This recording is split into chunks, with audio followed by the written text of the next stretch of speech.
نحمدہ ونصلی علی رسولہ الکریم اما بعد فاعوذ باللہ من الشیطان الرجیم بسم اللہ الرحمن الرحیم وَإِذَا سَأَلَكَ عِبَادِي عَنِّي فَإِنِّي قَرِيبٌ۔ میرے بزرگوں، اللہ رب العزت نے ہمیں اس دنیا کے اندر ایک کام کے لیے بھیجا ہے، اور اس کام کو ہم نے اگر خوش اسلوبی کے ساتھ اچھے انداز میں کر لیا تو اللہ رب العزت کے فضل سے اس جہاں میں بھی عزت پائیں گے اور اس جہاں میں بھی عزت پائیں گے۔ یہ دنیا کام کا میدان ہے، اور یہ نہیں کہ ہم نے آخرت میں بنانی ہے، بلکہ آخرت یہیں بیٹھ کر بنانی ہے۔ یہ ہماری اپنی منشا، ہماری اپنی مرضی ہے کہ ہم اللہ کی رضا والے عمل کرتے ہیں یا اللہ کی ناراضگی والے عمل کرتے ہیں۔ اگر اللہ کے رضا والی عمل کریں گے تو آخرت اچھی بنتی جائے گی، اور اگر اللہ کے ناراضگی والے عمل کریں گے تو آخرت ہماری خراب ہو جائے گی۔ اس لیے یہاں رہ کر ہم نے کام کرنا ہے۔ ہر وہ عمل چھوٹا ہو بڑا ہو، اللہ کی رضا جوئی کے لیے اس کو کرتے رہنا، تاکہ اس کا پورا ہمیں صلہ عطا فرمائے۔ اور اس کے اندر انسان کو چاہیے کہ اخلاص کے ساتھ عمل کرے، اور جو کام جو عمل اخلاص کے ساتھ ہو جائے گا اللہ تعالیٰ کے ہاں وہ مقبول اور اعلیٰ ہو جائے گا، اور جس اخلاص سے جو عمل رہ جائے گا تو وہ ہمارے لیے باعث شرمندگی اور باعث ندامت بنے گا۔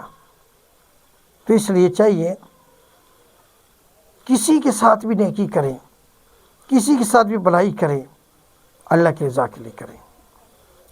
بھوکوں کو کھانا کھلانا ہو، پیاسوں کو پانی پلانا ہو، اللہ کی رضا کے لیے۔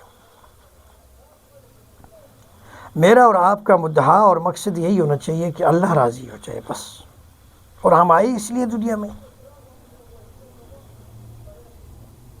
ہمارا اس دنیا میں آنے کا مقصد ہو رہا ہی کوئی نہیں۔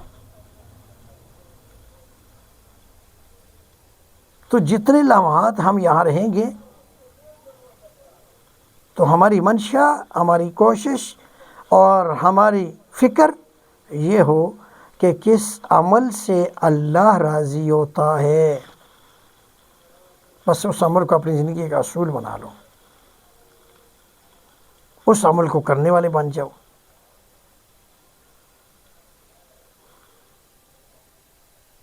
ماں باپ کے ساتھ احسان کرنا، اولاد کے ساتھ احسان کرنا، غیروں کے ساتھ، غریبوں کے ساتھ احسان کرنا، یہ سارے وہ اعمال ہیں جن سے رب راضی ہوتا ہے۔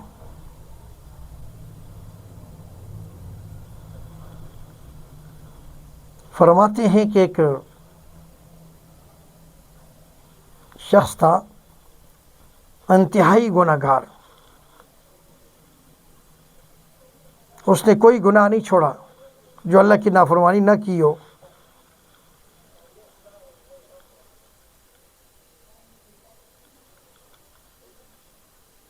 تو ایک مرتبہ زندگی میں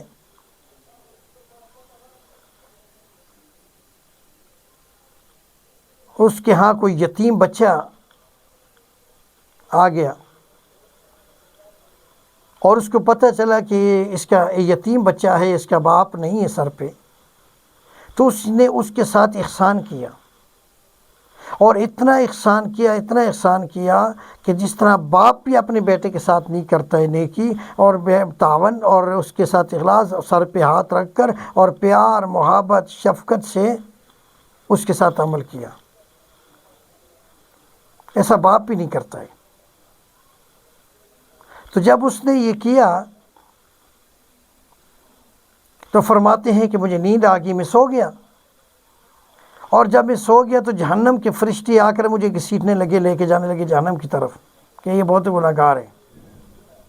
تو اسی نیند کی حالت میں وہ یتیم بچہ ہمارے درمیان میں آڑے آ گیا.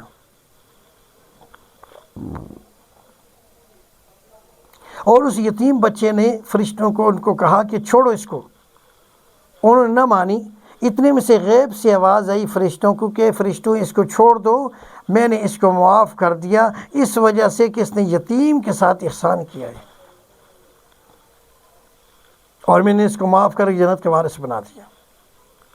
تو اس لیے میرے بزرگوں، میرے بھائیوں، اللہ کو راضی کرنا مشکل نہیں ہے. تم تھوڑا سا تو اللہ کی طرف آ کر دیکھو، اس کے نوازشات دیکھو، اس کا فضل دیکھو، اس کا کرم دیکھو، وہ کتنا احسان کرنے والا ہے. تو ہمیں چاہیے ہم اپنے اللہ کو مان کر زندگی گزاریں. اللہ ہمارا ہمیں ناصر